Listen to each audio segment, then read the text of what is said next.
এই ঘটনা পরে आमर ऑनरेबल डीआईजी सार ऑनरेबल एसपी सार निर्देश मते आमर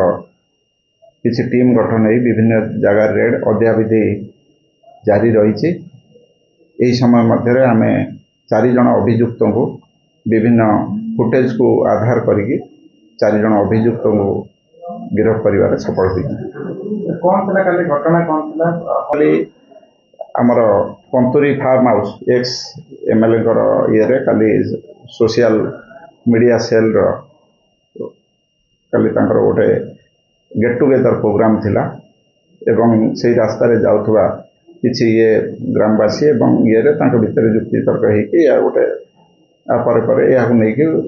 दुईटी ग्रुप होगी मध्य पेला ठेला विभिन्न प्रकार ये होता ये कनेक्शन में 4 गोटी मकदमा रुजु होती तदंत जारी रही। बर्तमान सुधा आम 4 जन को तादर गिरफ्त कर हाँ हाँ आमर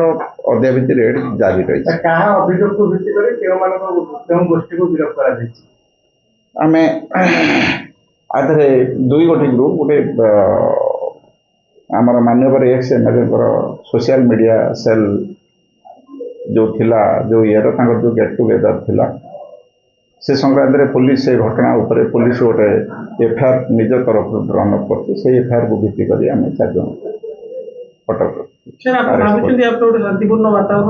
निश्चित भाव शांतिपूर्ण वातावरण फेर पुलिस एक्शन नौ आगू आम एक्शन जारी शांतिपूर्ण वातावरण आम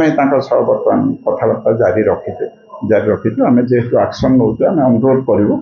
से घर को फेरतु आम समस्त जी आधे दोषी अच्छा आम विरुद्ध निश्चित कार्यानुष्ठान ग्रहण कर।